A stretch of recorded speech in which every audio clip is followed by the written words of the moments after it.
Welcome to MSUA Game Changers webcast, where we speak with satellite and mobile connectivity thought leaders about industry trends and share what you need to know about the future of mobile satellite communications. I'm your host, Roger Lanctot, and I'm excited to introduce William Webb, CEO of Commcisive, CEO of Weightless SIG, co-founder of Newell, and co-author of Beyond the Tower, Navigating the D2D Revolution, which is really the reason why we wanted to talk to William today. William, I am really enjoying your book, just published a couple months ago and remarkably up to date regarding the latest developments on the D2D scene, including Amazon Leo's acquisition of Globalstar and Rocket Lab's acquisition of Iridium. The book provides an excellent historical and technical context for what has preceded these most recent developments and the implications of the emerging technology, driven in no small part by the emergence of SpaceX, Starlink, and newly important and proliferating low Earth orbit constellations. But before we proceed, William, can you provide a brief history of your work in the satellite industry? Yeah, absolutely. So first of all, thank you for having me on, Roger. It's great to be here.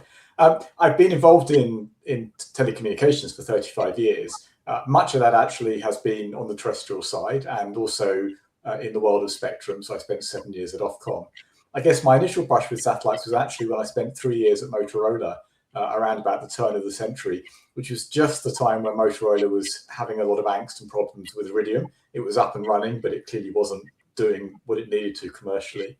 And actually, I spent quite a lot of time, very fortunately, with both the CEO, Chris Galvin, and the prior CEO, his father, Bob Galvin, who had actually been behind Iridium, trying to understand from both of them what they'd expected, where it was going, and indeed what could be done to try and rescue it. In the end, it was rescued out of near bankruptcy by somebody outside of the company.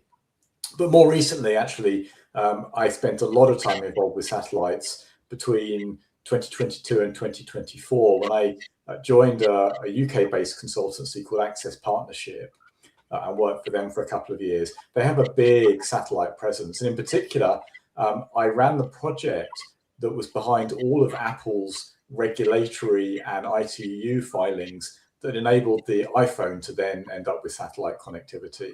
So basically, the company, with me heading that project, got the regulatory approval from around 20 countries around the world that was needed to allow Apple to operate a satellite phone and to link to the emergency services.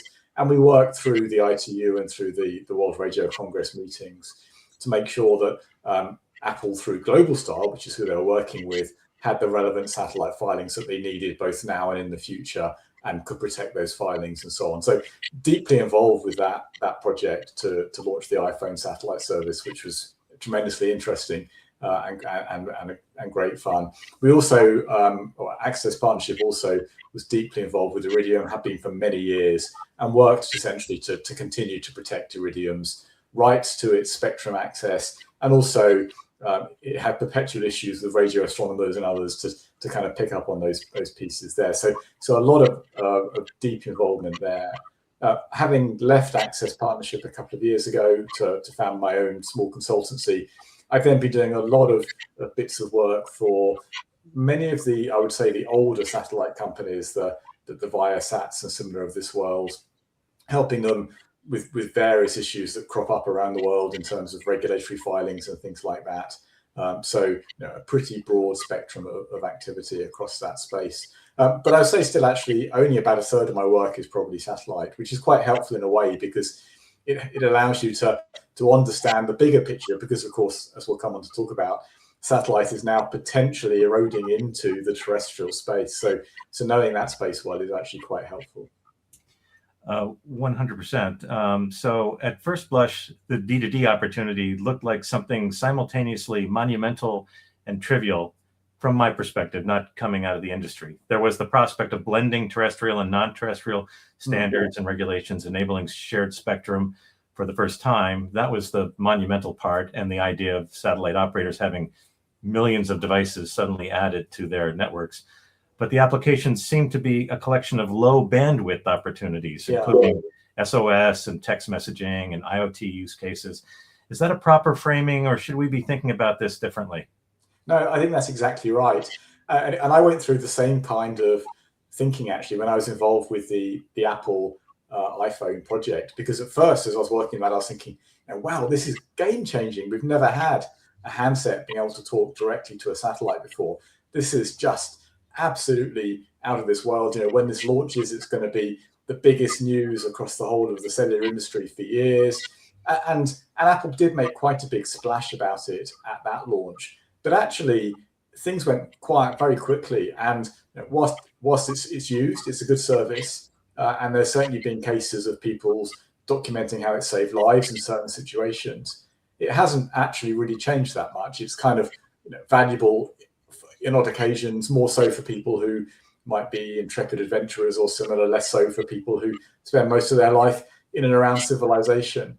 And so it hasn't really, I would say, make an enormous difference. And even the early launches of Starlink service with T-Mobile in the US has been used by a very tiny number of the subscribers there.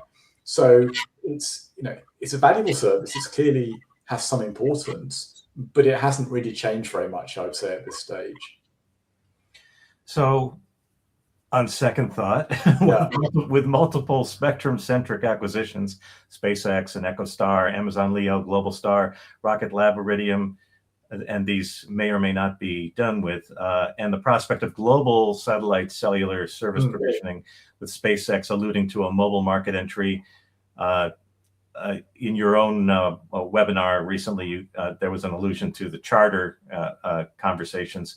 Yeah. So with SpaceX, should we be looking at terrestrial carriers being, air quotes, replaced by non-terrestrial carriers? If not, why not? And what are the challenges or limitations for non-terrestrial service providers? Yeah, so absolutely. As you said, it's a really hot topic at the moment. And in the last month, I think I've spoken to 3 different sets of analysts covering variously terrestrial operators, tower companies, satellite companies, who are all asking what on earth is going on in this space. There seems to be a lot of noise, a lot of potential. And of course, whenever Elon Musk appears somewhere, then you start to wonder what on earth is going to happen here. He has the ability to transform things in very unexpected manners. But fundamentally, I don't see any significant replacement of terrestrial operators. And the reason for that is broadly one of capacity. So if you look at some pretty straightforward, simple calculations of relative capacity between a terrestrial cellular network and a satellite network, there's about a factor of 1 to 10,000. So the terrestrial cellular network has got about 10,000 times more capacity than the satellite network. And now the satellite network will get better. Starlink are talking about their next generation of satellites. There's all the Amazon Leo satellites going up and so on. So it will improve, but not by a factor of 10,000. SpaceX say by 100. I think that's probably optimistic. It might be 10 perhaps, but we're still a long way off realistic capacity replacement of a terrestrial network. So I think there are edge cases. So, for example, I've been looking at some very small island groups like the Falkland Islands and elsewhere, where there aren't many people on those islands, and actually providing a terrestrial network across the islands for not many people is a pretty expensive endeavor. And actually, you might be able to replace that with a satellite network, because the capacity isn't an issue because there aren't very many people there, and the economics are so bad for terrestrial deployment given the low density of people that satellite is actually potentially cheaper. So it's not to say there's zero cases. I think the other thing we might potentially see is satellite could start to replace deeply rural coverage. So it's possible that mobile operators might actually retire some of their masts in deeply rural areas that they may have only deployed because they had a coverage obligation to do so as part of a license that they may have acquired at an auction. And they might look at that and say, actually, you know what, we can achieve that same coverage more or less with satellite without having the cost of maintaining this mast that's way up some mountain or deep within some jungle or somewhere that's just difficult and expensive to maintain. So, at the very edge of some of these cases, you might see some changes in the terrestrial network. But beyond that, I don't see anything really substantial in terms of substitution of one for the other. Now, you might see apparent changes. So you could imagine a world where, for example, Starlink manages to become a mobile virtual network operator or an MVNO, on top of a terrestrial network, let's say T-Mobile or whatever, and they can then go to mobile subscribers and say, hey, sign up to Starlink. And apparently you've now signed up to Starlink as your cellular operator, but actually you've really signed up to T-Mobile. And in the same way that there are many other MVNO operators that are branded, but whatever they might be, a supermarket or something, they don't actually obviously run the network. So we could see those kind of things happening, but I don't see any really substantive threat to the mobile operators. Yeah, it's funny you mentioned the potential of coverage of a remote island or something. I've been going through the Starlink authorized resellers, and boy, that is quite a far-flung network of resellers. They are in some very obscure parts of the world that I otherwise would be completely unfamiliar with. By the way, as SpaceX was moving forward, there was this agreement between T-Mobile, AT&T, and Verizon. What did you make of that? What was the implication of that? Yeah, so essentially they came out with a very sketchy agreement. I think it was less than one page. It was very light on detail, but it seemed to kind of be saying broadly that what those operators were looking for was a number of different suppliers of satellite connectivity, and that they would then effectively create this pool of satellite connectivity from a number of operators, and then the mobile operators would then buy into that pool themselves. And it looked from the outside like a sort of a defensive move against SpaceX, essentially, a sort of kind of putting up a bit of a warning flag to say, we're not just going to let you do whatever you want here. We're going to effectively ensure that there's more than a single supplier of satellite services, so that we can maintain our role as the primary customer link. That's what it appears to be. Now, there's so little substance to it that it's hard to see that it's actually achieved much other than firing a warning shot over the bows kind of thing. And of course, some of those operators are investors in other satellite entities. So that it's already known that essentially they're looking for diversification and not just being beholden to Musk. So is there a prospect for non-terrestrial carriers to acquire terrestrial carriers, or are the economics kind of prohibitive? Yeah, no, absolutely, it's possible, and certainly it's been rumored that potentially SpaceX might be interested in acquiring a US operator. Clearly, you can pitch in and attempt to buy any of these companies, just like you can buy any other company.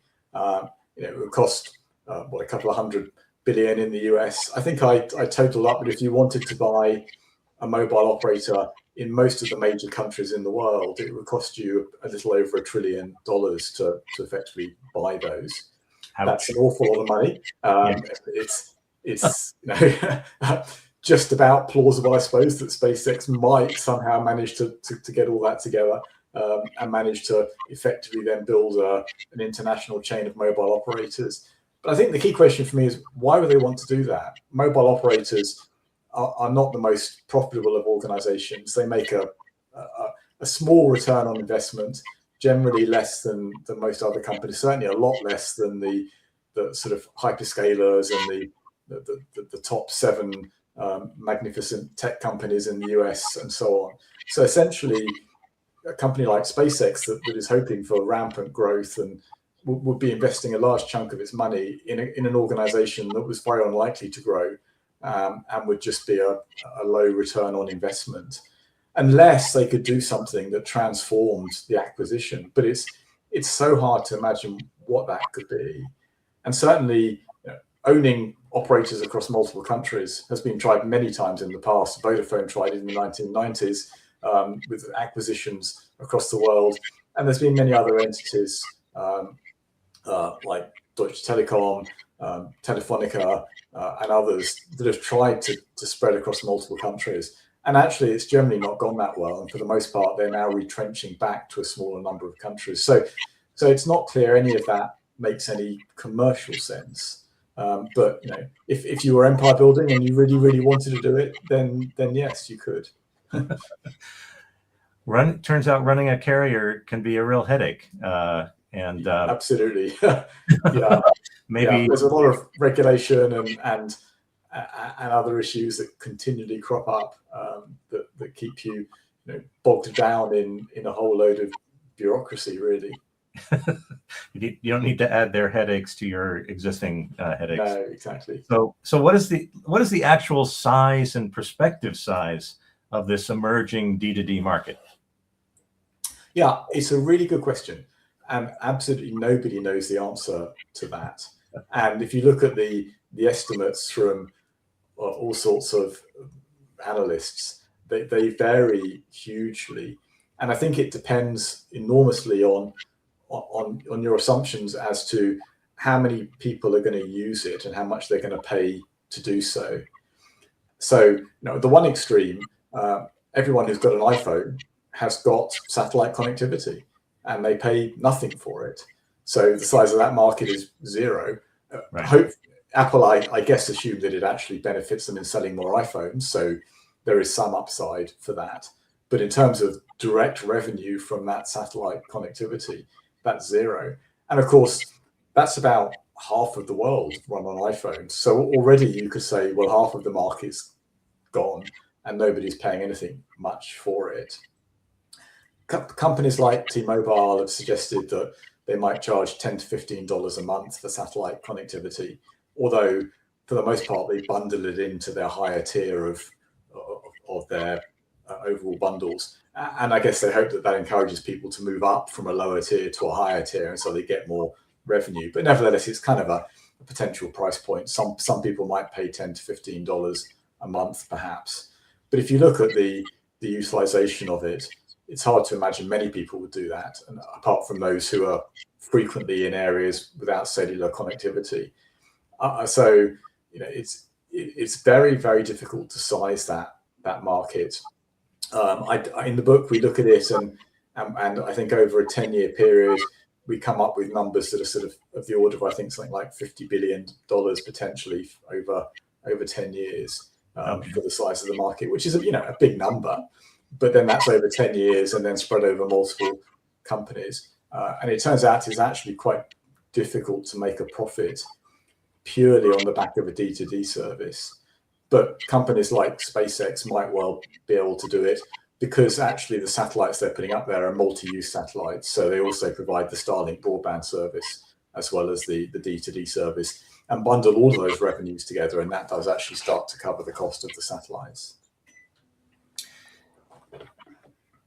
And should D2D provide emergency calling for all users, regardless of whether they are subscribers? Yeah, I mean, that's a really interesting question. So if you look at the terrestrial networks, in pretty much every country, they're expected to provide an emergency capability for any user of a mobile phone, regardless of whether they're a subscriber to that network or not. So that's when you see on your phone the little thing that says emergency calls only.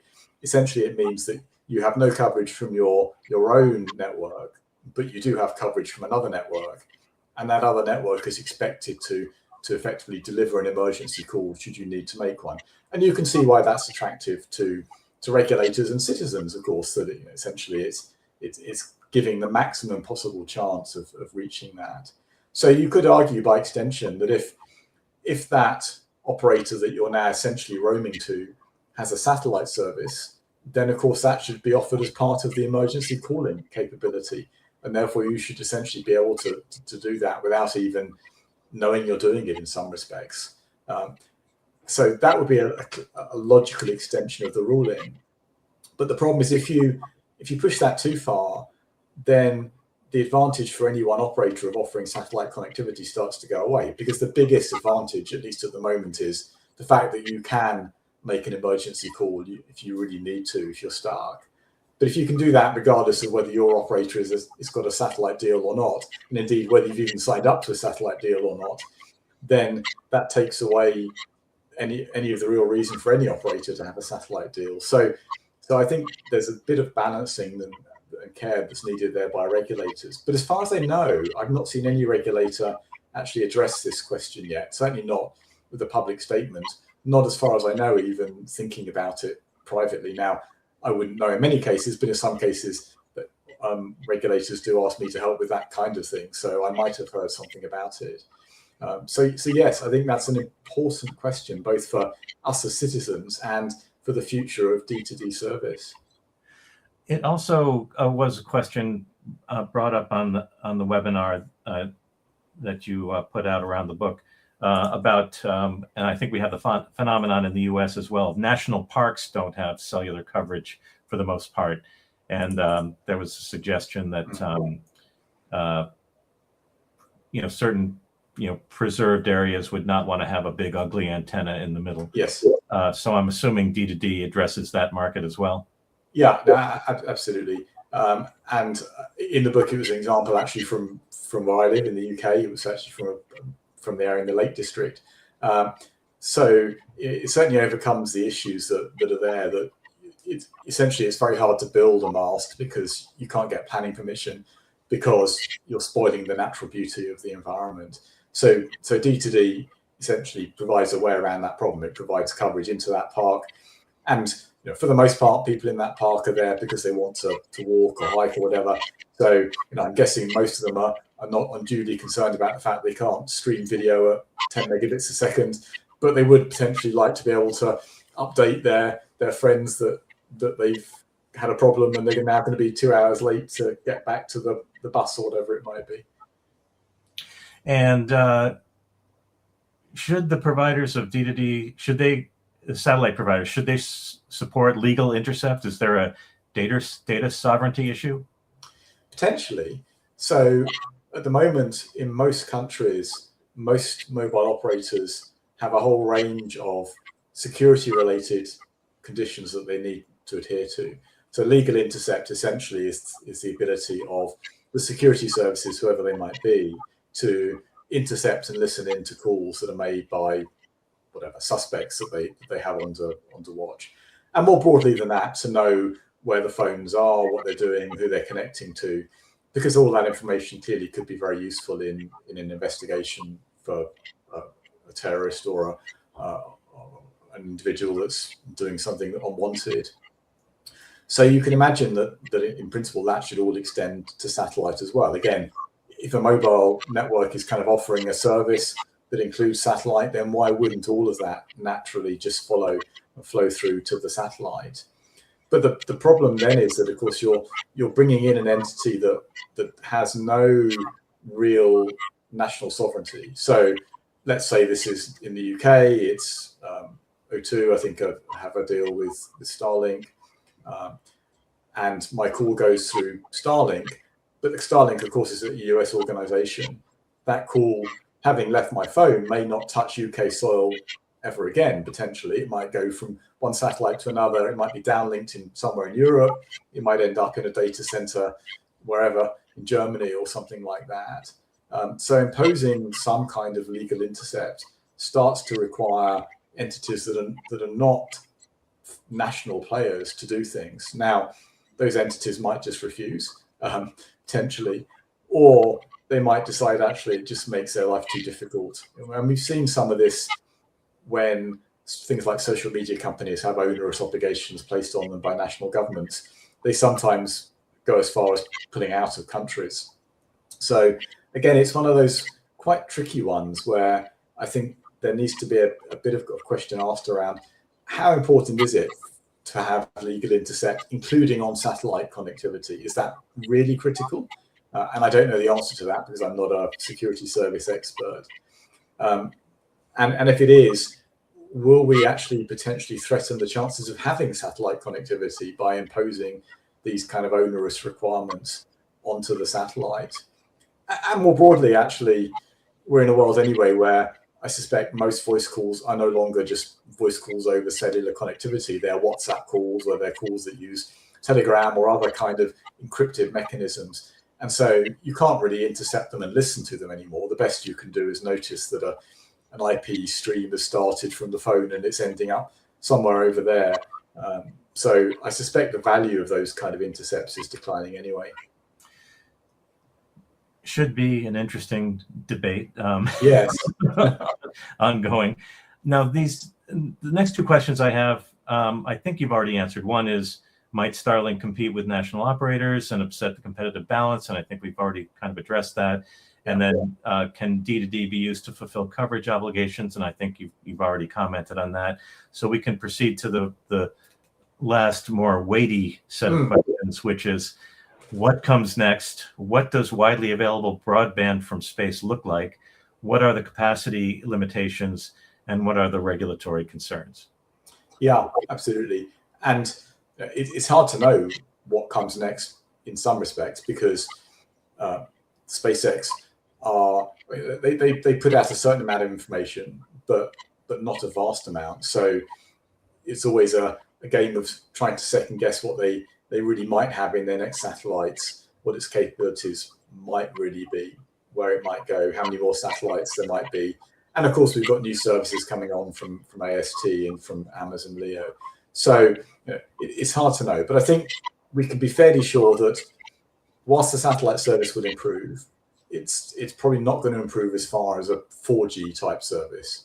So you won't be in a world where whenever you get your mobile phone out and it connects to a satellite, it feels just like you were connected to a terrestrial network. You can do everything you would do on terrestrial network, and you don't notice any difference. The videos stream just as fast. Everything works just as seamlessly.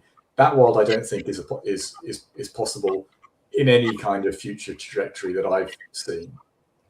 I think we might well see a world that improves to what I think of as 2G capabilities. So pretty good voice, ability to browse the web, but not really to do a video call. Now, I know that there have been demonstrations of video calls already. So you might well say, well, hang on, we can already do a video call. Why are you saying you can't? And for sure, if you've got the whole satellite capacity all to yourself and you're standing in just the right place with your phone oriented just so, and the satellite's right overhead at that point in time, then yes, you could do a video call. But for the most part, that's not going to be the situation. You're going to be sharing the capacity with multiple other people. There'll probably be some sort of obstructions to the horizon, whether it's trees or whatever it might be. And all of those collectively will mean that it's more like a 2G type of service, which is still pretty useful. It's just not as good as 4G. Except not indoors. Not indoors, no. So I mean, indoors is challenging for any wireless system. So we're already pretty used to the fact that a cellular signal indoors can be pretty ropey, and you might have to go and try and stand as close to the window as you can to get a cell phone signal. And the advantage that cell phones have is that their signals are coming in horizontally. So they come in through the windows, which are pretty much transparent for radio waves. So that's a nice, easy path to get into the building. Whereas satellites, of course, are overhead for the most part. So their signals have to come in through the roof, which is not opaque, and often then through multiple floors to get to where you are. Now, some satellites are very low to the horizon. They might be able to effectively see through a big bit of glass. But for the most part, the indoor coverage from satellites is going to be dire. And so absolutely not to be relied on. It's only if you're very lucky.